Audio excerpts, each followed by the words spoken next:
just decided maybe to cut it in half.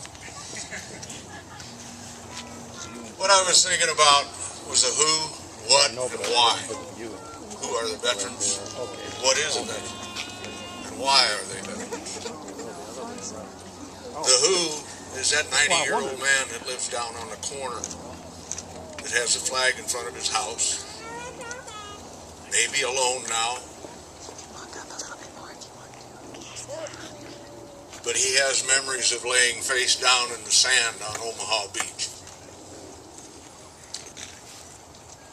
Or it might be the other gentleman down the other side of the block that got blown off the fantail of the USS Arizona on December 7th, 1941.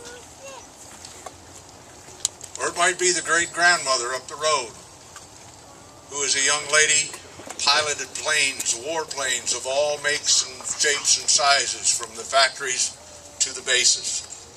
So the pilots, the men could be free to fly them into combat. Or it could be that retired nurse who started her career in a MASH unit in the frozen hills of Korea.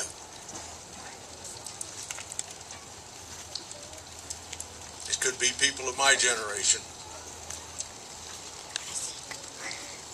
It could be people like a gentleman that I had the honor of working with one time.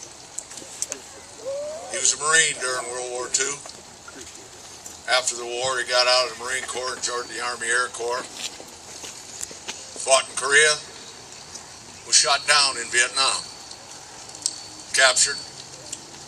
3 days in a little village, he escaped. Spent 2 weeks on the run, heading south. He got into earshot of American Marine helicopters, but was recaptured. Spent the next 3 or 4 years in Hanoi. Comes home, he still works for all us veterans. It can be the young man that's working in a car wash down here that just got back from 2 tours in Afghanistan. So anyone can be a veteran. What is a veteran? Somebody said it much better than I could ever think of it. A veteran is a person who at one time in their life wrote a check payable to the people of the United States for the amount of and up to their lives. Many of those checks were cashed. All the others are still good and will be good until we pass on. Why are we veterans? If you're like me, you have no choice. It's my duty. It's our honor. And it's our privilege. And for all you combat vets,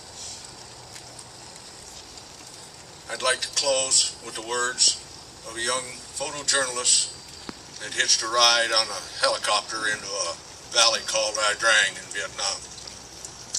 Joe Galloway. He says, "We are the fortunate ones.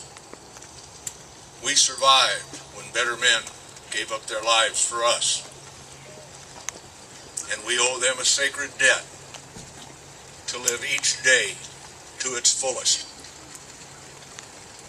And what they are saying, if you listen real hard, is that we are at peace.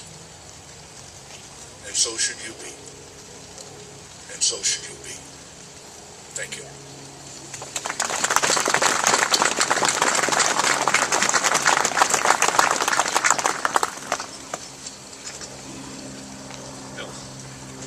Joe is the vice chairman of the Tahoma National Cemetery Support Group, and he is also, we had a death in our officers.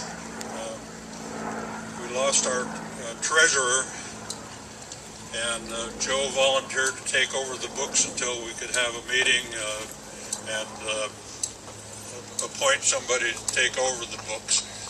So he's been doing triple duty. He's always around the cemetery as what do I do now? honor guard chairman, and he's also the vice chairman for